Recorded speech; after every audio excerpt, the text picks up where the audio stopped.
creerlo, ¿no? Cuesta verlo. Parece que pueda ser una formación natural que haya sido modificada. Parece que el hombre ha hecho algo ahí. Que alguien aprovechara esta piedra que se la encuentra rota para construir un muro, puede ser. Each stone raises new questions. Although they appear to have been formed geologically, it's possible they were later used as building materials. Es completamente nuevo. Cuando analizamos yacimientos del entorno de Doñana, vemos que muchas de estas rocas y de rocas de otro tipo cuadrangulares han sido reutilizadas en la construcción. If the stones were transported and used as building blocks, the most likely location for a construction site is under the Doñana mudflats. For 3 days now, the team has been conducting advanced imaging across the geometric patterns first seen in the aerial photographs. Let's get Juan over here. Just look, let him look at this. This is the big circle. Any structures below the soil will show up as distinct breaks in the so-called density and conductivity graph. If there are evenly spaced breaks that match the circular patterns on the surface, it will be strong evidence that there are buried structures under the mud that could be the city of Atlantis. Okay, so here's the results of the electrical imaging across the large circle that's particularly reminiscent of Plato's description of Atlantis. The section's 160 meters long and 12 meters deep. We have breaks here and breaks again at 60 meters. 60 meters. The results look positive. The images show breaks consistent with the circular patterns seen from above. In my view, the pattern of resistivity to electricity matches the pictures, matches the shape of the borders of the features. We can explain the circles because they really are there. There is some kind of representation in the soil.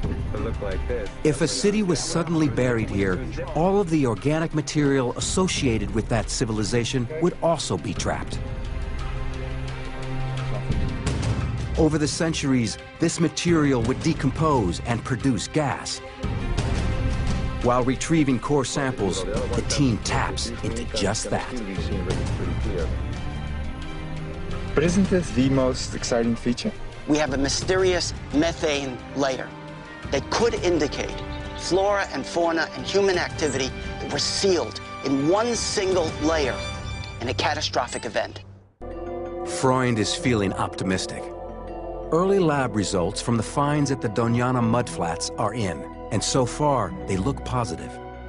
Carbon-14 dating has told us that artifacts found inside of the marsh go from the period of 5,000 BCE all the way down to approximately 2,000 BCE. We have a coring that tells us there was a deep water port that continued into the center of this marsh. Electrical resistivity tomography identifies that there were actual signatures of walls that were located below the surface.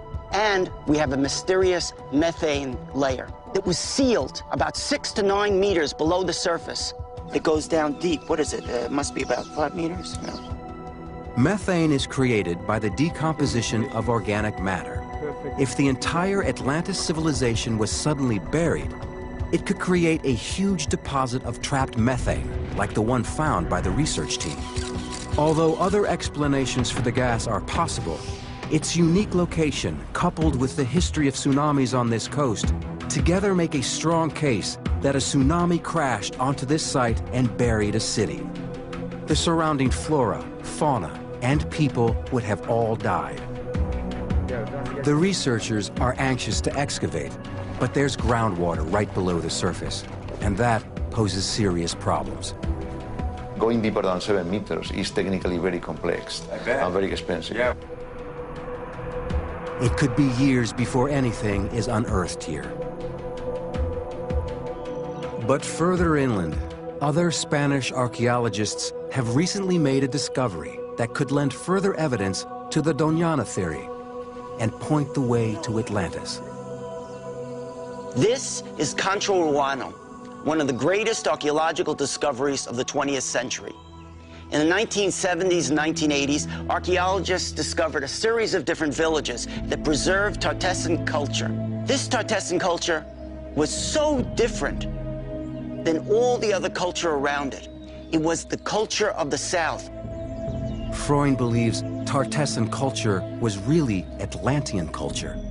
But these 2,500-year-old ruins are 125 miles from the coast, a long way from home.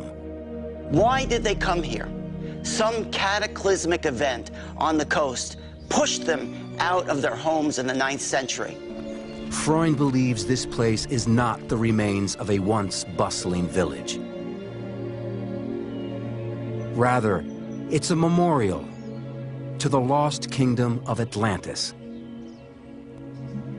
He calls it a ritual city and says that this site is actually a miniature replica of Atlantis, built in homage.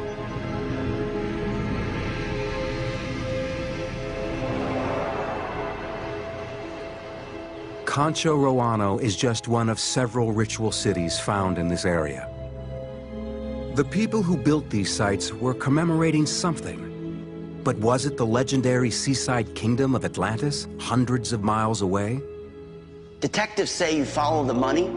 Archaeologists say you follow the stone. Slate is the key. This room is paved with slate. This slate room may have been the residence of the high priest for the entire memorial city. And slate is not indigenous to this area, but 250 kilometers to the south on the coast, it's very famous. The people would have brought slate all the way up to this Concho Roano site. Freund believes the slate in the temple connects this inland site with the coastal city of Atlantis. On its own, it's not enough to establish a solid link. But there's something else. It was an altar. A secret symbol that helps make his case. Another clue is the Holy of Holies. Located at the center of the entire city, just like Poseidon's temple that's mentioned in the writings of Plato, this was the place where the most sacred rituals would take place. Sacrificing of animals. Ritual objects were found here. Gold and silver, bronze. According to Plato, the story of Atlantis came down to him from the Greek legislator Solon, who heard it from the priests of ancient Egypt. It seems the Egyptians had direct contact with the Atlanteans. And in the most holy space of Concho Roano, there's a 3,500-year-old Egyptian symbol. In this place, in the center, was found a symbol that goes back to the pharaoh Ahmose in the 16th century BCE. It's a symbol of holy metallurgy. This symbol links the site to the metalworkers so revered by the ancient pharaohs. In the historical record, there are 3 cities famous throughout the world for their mastery of metals: Tarshish, Tartessos, and Atlantis. This symbol could connect this place to all of them, and may be the ultimate proof that the 3 cities were one and the same.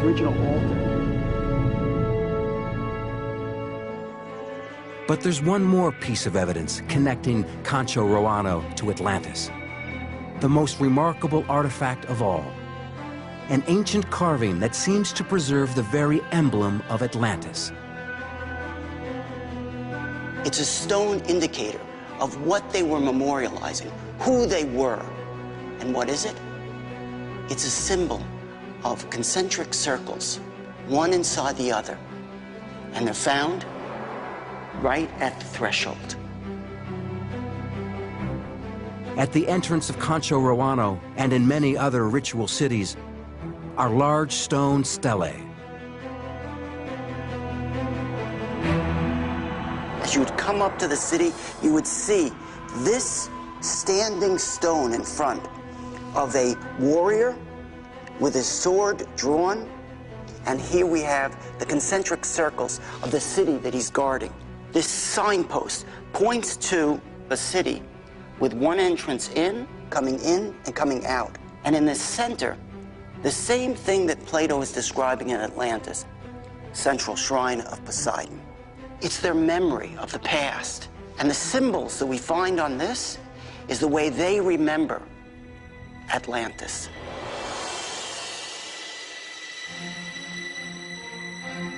If this structure was built by refugees from Atlantis, then this is the shared memory of their sunken home. A scale model of the lost city, still buried perhaps beneath the mud of southern Spain. In a deserted patch of marshland may lie the secret that explorers have been seeking for more than 2,000 years. Advanced imaging technology has detected circular patterns like those described by Plato. The same design that's repeated on a 2,500-year-old memorial.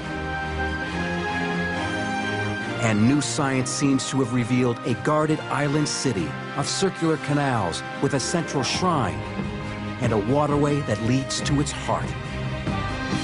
Maybe this is where our civilization was born, home to an ancient and advanced people, a culture of extraordinary achievement. Perhaps submerged beneath this ground is the place we call Atlantis.